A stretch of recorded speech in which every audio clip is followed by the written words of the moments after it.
देखिए, समाजवादी पार्टी एक ऐसी पार्टी है जो छात्रों के बीच से ही निकली है। देश का पहला एक्सप्रेसवे समाजवादी पार्टी ने दिया है। अब तो आपके नेताजी को विपक्ष के लोग ट्विटर का नेता कहते हैं। झूठ की पाठशाला है ना भारतीय जनता पार्टी। समाजवादी पार्टी डरने वाली पार्टी नहीं है।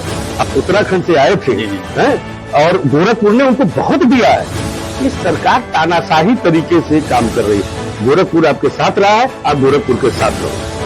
नमस्कार, मैं Namit Tripathi, the India news Gorakhpur से। आज हमारे स्टूडियो में समाजवादी पार्टी के वरिष्ठ नेता, आइए इनसे बात करते हैं। इस समय बड़ा राजनीतिक माहौल गरमाया हुआ है पूरे उत्तर प्रदेश में। सर, स्वागत है आपका हमारे स्टूडियो में। धन्यवाद सर, मैं चाहता हूं हमारे दर्शकों को आप थोड़ा सा अपना परिचय दें। जी, मैं विनय कुमार सिंह बिन्नू, मैं समाजवादी पार्टी युवजन सभा में राष्ट्रीय सचिव के पद पर रहा हूं। इस समय समाजवादी पार्टी में राष्ट्रीय प्रवक्ता के पद पर हूं और वहां से छात्र राजनीति करने के बाद मैं अपने क्षेत्र में लोगों के लिए काम करने का प्रयास करता हूं गोरखपुर में। सर, आप छात्र राजनीति किए हैं, तो इस समय छात्रों का बड़ा बेहाल है, बड़ी बुरी हाल है। और आप देख रहे हैं प्रयागराज में डीएलएड वाले, बीएड वाले आंदोलन कर रहे हैं। उसको लेकर आपकी पार्टी और आप लोगों का क्या सोच है? देखिए, समाजवादी पार्टी एक ऐसी पार्टी है जो छात्रों के बीच से ही निकली है। हमारी जब समाजवादी पार्टी की जब नींव पड़ी थी तो कहीं न कहीं हमारे यहाँ जो युवा वर्ग था, जो छात्र था, उनको लेकर के हम लोगों ने एक आंदोलन करके जो है छात्र क्या कहते समाजवादी पार्टी का गठन हुआ। नेताजी का लगाव, श्रद्धेय नेताजी का लगाव छात्रों से युवाओं के प्रति ज्यादा था। तो छात्रों का माहौल गर्म हुआ है पूरे उत्तर प्रदेश में, उस पर आपकी पार्टी से कोई बहुत बड़ा वो आ नहीं रहा, स्टेटमेंट आ नहीं रहा। नहीं, हमारे राष्ट्रीय अध्यक्ष जी हमेशा नहीं, आपके अध्यक्ष जी, मैं आपकी बात काटना चाहता हूँ, आपके अध्यक्ष जी सिर्फ ट्विटर से ही ट्वीट कर रहे हैं। लगभग सुनिए, 1 महीने से लखनऊ में झूलेलाल पार्क में शिक्षा मित्र आंदोलन कर रहे हैं। आपकी पार्टी से कोई वरिष्ठ नेता नहीं गया। प्रयागराज में बीएड वाले विज्ञापन के लिए, नई नियुक्ति के लिए आंदोलन कर रहे हैं। डीएलएड वाले आंदोलन कर रहे हैं। आपकी पार्टी से कोई बड़ा नेता नहीं गया है। ऐसा नहीं है।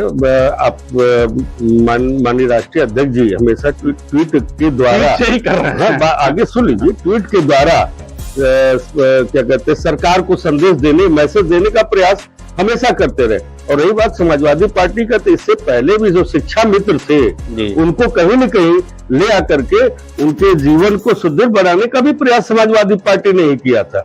और आज की तारीख में क्या है, युवाओं का क्यों परेशान है? आज नौकरियां हैं नहीं। जी 8 साल हो गया। हमारे ख्याल से ये जो सिपाही की पहली नौकरी, बहुत से लड़के ऐसे हैं जिनका एज खत्म हो गया, आज वो उसके लिए जो है फॉर्म भरने के लायक नहीं बचे हैं। और कर क्या रही है सरकार?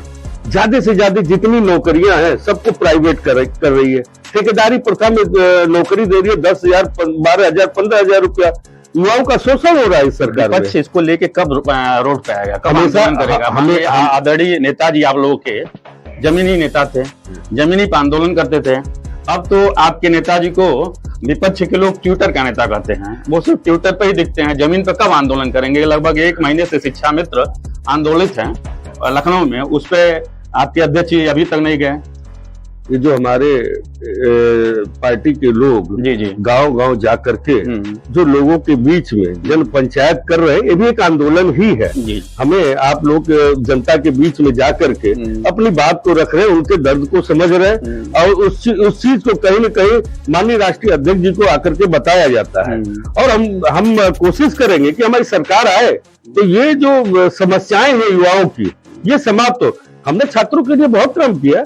हमने लैपटॉप दे करके कहीं कहीं प्रयास किया है कि छात्र जो है लैपटॉप के माध्यम से पढ़ाई करें और पढ़ाई कर करके आगे निकले। हमने बहुत प्रयास किया, लेकिन ये सरकार लगातार छात्रों का, युवाओं का शोषण कर रही। इन्होंने कहा था कि हम बच्चों को टैबलेट देंगे, किसी को नहीं दिया है। एक बार केवल शायद मंच पर माननीय योगी आदित्यनाथ जी महाराज से इस कार्यक्रम किया गया कुछ लोगों को दे करके, फिर उसके बाद किसी को नहीं दिया गया। इन्होंने कहा था हम लड़कियों को साइकिल देंगे, किसी को नहीं दिया। ये झूठ की पाठशाला है ना भारतीय जनता पार्टी। तो विपक्ष जमीन पर कब आएगा? आखिर में जनता कब समझेगी कि हमारे लिए कोई लड़ने, हमारे हक की बात कोई लड़ रहा है? आम जनता तो लड़ नहीं पा रही है। तो विपक्ष आखिर में सबसे दमदार पार्टी आपकी है। अभी लोकसभा में आप लोगों का बड़ा अच्छा बहुमत रहा, तो 27 आने वाला भी है, तो कब आप लोग इसके लिए रोड पर उतरेंगे? अभी 5000 लगभग 5000 उत्तर प्रदेश में प्राथमिक विद्यालयों को मर्ज किया गया, उससे भी काफी नुकसान हो रहा है। आखिर आप जमीन पर किसको समझते हैं? जब लोगों के साथ अत्याचार हो रहा है, राष्ट्रीय अध्यक्ष जी के ही द्वारा गठित प्रतिनिधि मंडल हर जगह जा करके उनकी बातों को समझ रहा है। जिसको आर्थिक सहायता की आवश्यकता, जिसको सरकार को करना चाहिए, वो आर्थिक सहायता हम दे रहे हैं। हर जगह हमारा प्रतिनिधि मंडल जाता है, यही तरीका है। अभी तरीका ये थोड़ी ना कि हम केवल जिंदाबाद मुर्दाबाद। ये सरकार, आज आप बोलने का अधिकार नहीं है, किसी को कुछ कहने का अधिकार नहीं है, लोगों के ऊपर केस लगा रही, झूठे मुकदमे लगा करके लोगों को परेशान किया जा रहा है। मैं आपको अपनी बात बता दूं, मैं टीवी पर डिबेट करता हूं, मेरे घर पे कुर्की का आदेश गया था, कुर्की करने का आदेश भेजा था, इन्होंने बकायदे नोटिस आया था लखनऊ से। तो यह सरकार, लेकिन समाजवादी पार्टी डरने वाली पार्टी नहीं है। हमारे कार्यकर्ता लगातार सड़क पर हैं, सदन से लेकर के, आप जब भी सदन चलता है तो सड़क तक आकर के प्रदर्शन करते हैं। माननीय राष्ट्रीय अध्यक्ष जी भी 2 बार सदन के सामने जाकर के धरने पर बैठ करके इस सरकार का विरोध किए। जरूरत पड़ेगा तो राष्ट्रीय अध्यक्ष जी बार बार आएंगे। 2 बार और जाने का प्रयास किया, पूरा उनका घर जो है ये सरकार तानाशाही तरीके से काम कर रही है। तानाशाही से होगा कुछ नहीं, और परिवर्तन होना है। और अभी आपने देखा भी है कैसे परिवर्तन होगा, बताइए।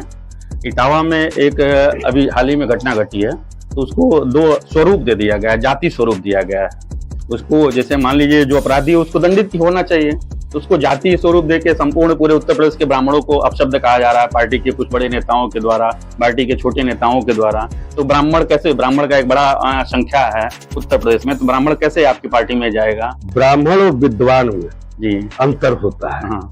अब विद्वान व्यक्ति किसी भी जाति का हो, भाई जो भी किया वो काम, वो तो जघन्य अपराध है। नहीं, कतई अपराध नहीं है। अगर मान लीजिए दलित का बेटा, बैकवर्ड का बेटा, अल्पसंख्यक का बेटा, अगर वह इस काबिल है कि वह पढ़ लिख करके IAS बने, तो आप क्या उसको रोक लेंगे? यह लोकतंत्र संविधान में ताकत दिया है बाबा साहब भीमराव अम्बेडकर ने कि आप हमारे अधिकार को रोक नहीं सकते। अगर हम विद्वान हैं, अगर हमारे अंदर है वो तथा कि हम जो है किसी को जो है अच्छी बातें बता सकते हैं, हम कथा कह सकते हैं, हमारे अंदर वो गुण है। ये किसी का अधिकार नहीं है, इस पर कथा पर किसी का अधिकार नहीं है। जिसके पास जाति स्वरूप दिया जा रहा है ना, भारतीय जनता पार्टी के पास और क्या है? जाति स्वरूप देश में, पूरे प्रदेश में एक जाति स्वरूप दे दिया जा रहा है। कभी ब्राह्मण बनाम यादव हो जा रहा है, कभी ठाकुर क्षत्रिय बनाम यादव हो जा रहा है। तो ऐसा स्वरूप दोनों पार्टियों में, और भाजपा में ही देखने में इसको स्वरूप नहीं कहते। अगर मान लीजिए वो बैकवर्ड है, अगर उसने कथा कहा है, तो आप कुछ लोग मिल करके जो वर्ण व्यवस्था आश्रम के मूलवाद से सिंचित मानसिकता के लोग हैं, जो संघ के कुंठित मानसिकता से पैदा हुए लोग हैं, वो ऐसा कार्य कर रहे हैं। आप देखिए बाबा साहब भीमराव, जो उसके अपराधी हैं उनको दंडित करने की सरकार करेगी ना, उनको दंडित करने की मांग करना चाहिए। तो सरकार दंडित करेगी ना, पूरे प्रदेश कही रहे। आप के ब्राह्मणों को मनवादी नहीं कर सकते। नहीं, हम कतई नहीं कहेंगे। क्यों कहेंगे? हम जो अपराधी हैं, जो वो उनके साथ अपराध किए हैं, उनको अपराध। मैंने पहले कहा, जो वर्ण व्यवस्था आश्रम में कुछ लोग हैं जिनकी सोच कुंठित हो चुकी है, आज इस लोकतंत्र में, संविधान में विश्वास नहीं करते हैं, ऐसे लोगों के खिलाफ हमारा अभियान है। पीडीए है। अब पीडीए का मतलब ये नहीं है कि और पिछड़ा, दलित और अल्पसंख्यक हो गया। शोषित, वंचित, परेशान, जो भी सरकार से लोग परेशान है, ऐसे लोगों की लड़ाई पीडीए लड़ रही है। चाहे वो युवा हो, छात्र हो, किसान हो, बेरोजगार हो, किसी की भी लड़ाई पीडीए के द्वारा, यह मंच है पीडीए हमने दिया है। पीडीए का मतलब है कि शोषित, वंचित, परेशान, सरकार के अत्याचार से परेशान होकर के जो लोग आज इस उत्तर प्रदेश में हैं, हम उनकी लड़ाई लड़ रहे हैं। आप राजपूत जाति से हैं? बिल्कुल। तो सवर्ण इसमें है? अरे शोषित, वंचित क्या केवल दलित नहीं है। आज आप देखिए ब्राह्मण की, सवर्णों की क्या स्थिति है? ब्राह्मणों के लोग, बच्चे आज बेरोजगार नहीं है। बहुत से ब्राह्मण आप चले जाइए, 1 बीघा खेत नहीं बचा है, नहीं है, वो कैसे जीवन यापन करेंगे? इस सरकार के कार्यों के द्वारा वो परेशान है। आज कोई मदद कहीं किसी की कर रहा है, तो जो भी परेशान है, आज हर कोई चाहता अपने बच्चे को नौकरी दिलाना, आज कहाँ नौकरी है? नहीं। तो खाली सवर्ण का ही लड़का नहीं ना नौकरी करने जाता, दलित भी जाता है, बैकवर्ड भी जाता है, अल्पसंख्यक भी जाता है। ये लड़ाई तो हमारी उसी के खिलाफ है, व्यवस्था के खिलाफ है ना। तो हम उस व्यवस्था के खिलाफ लड़ रहे हैं, इसमें कोई ये नहीं है। और रही बात छतरी का, तो क्या छतरी नहीं परेशान है? हर कोई परेशान है। इस सरकार की महंगाई क्या केवल छतरी दलित और बैकवर्ड के ऊपर आती है? महंगाई के शिकार सब लोग होते हैं। ये लड़ाई तो वही है। एक व्यवस्था जो भारतीय जनता पार्टी की व्यवस्था है, वो व्यवस्था की, क्योंकि हम संविधान को मानते, पूरा देश संविधान को मानता है, देश संविधान से चलेगा, ये तानाशाही से नहीं चलेगा। हम संविधान के लिए लड़ रहे हैं, बराबर लोगों के हक और अधिकार, चाहे बैकवर्ड हो, दलित हो, अगड़ा हो, पिछड़ा हो, कोई भी हो, जिसके भी अधिकार पे कुठाराघात किया जाएगा, हम उसके साथ खड़े हैं। तो क्या मतलब ये माना जाए कि अगला 2027 का चुनाव आप जमीन को विधानसभा चुनाव लड़ेंगे? गोरखपुर की जनता ये जानना चाहती है कि विनय सिंह गोरखपुर के किसी विधानसभा क्षेत्र से क्या चुनाव लड़ना पसंद करेंगे? देखिए, हमारा बांसगांव विधानसभा जी सुरक्षित, संविधान के अनुसार सुरक्षित है, और हमसे जो भी प्रयास हो सकता है बिना सत्ता में रहे, हमारे क्षेत्र की जनता जानती है। बिजली का आंदोलन हमने क्रांति जो शुरू किया, लोग पहले ट्रैक्टर टाली लेकर के जाते थे, अब पैसा चंदा इकट्ठा करके जाते थे, तब जाकर के ट्रांसफार्मर मिलता था। मैं जब क्षेत्र में आया हूँ लोगों के बीच में, उसके बाद से लोगों को जाना नहीं पड़ता, केवल फोन करना पड़ता है। हमने बताया कि आपका अधिकार है। लोग अधिकारों को समझ नहीं रहे थे, लोग जाते थे चंदा इकट्ठा करके, तो मैंने उनको जगाया है कि आपका अधिकार है, हम बिजली का बिल देते हैं और ट्रांसफार्मर यहाँ आएगा, ये दायित्व तो उनका है। आज देखिए, लग रहा है हर चीजों पे हमने लड़ाई लड़ी है। विधानसभा चुनाव लड़ने की तैयारी है? देखिए, ये हमारी पार्टी जो कहेगी जी, हमें जहां लगाएगी, हमें जो भी दायित्व देगी, हम उसका बड़ी ईमानदारी के साथ उसका पालन करेंगे, क्योंकि हम समाजवादी हैं। हम चाहते हैं कि माननीय राष्ट्रीय अध्यक्ष श्री अखिलेश यादव जी का विजन, जो एक विजन था, उन्होंने क्या काम नहीं किया। चाहे वो रिवर फ्रंट ले लीजिए, चाहे आप एक्सप्रेस वे ले लीजिए, देश का पहला एक्सप्रेस वे समाजवादी पार्टी ने दिया है, और बेहतरीन एक्सप्रेस वे जो आज तक नहीं बना।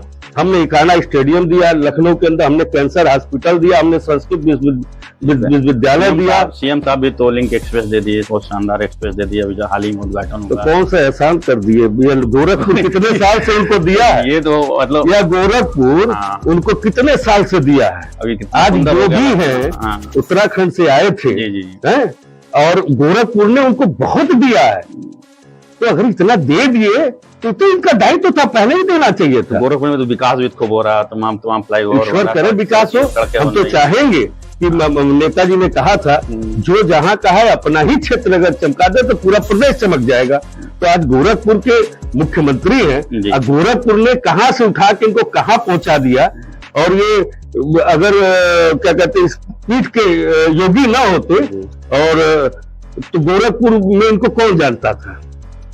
तो आज गोरखपुर ने इनको दिया है, लगातार दिया है। अगर ये कर रहे हैं तो अच्छी बात है, आगे करना भी चाहिए। अब देखिए सर, ये मान रहे हैं कि योगी जी अच्छा कार्य कर रहे हैं, हम चाहते हैं करें। युवाओं का भविष्य न बर्बाद करें, लोगों का पैसा लदोर में ले लिए, दिए नहीं, जमीन छीन लिए, ये काम लूट का काम बंद हो जाए। लोग की जमीनें छीन लेंगे, हम पैसा नहीं देंगे, ये गुंडई नहीं। आप विकास करो, गोरखपुर आपके साथ रहा है, आप गोरखपुर के साथ रहो। धन्यवाद।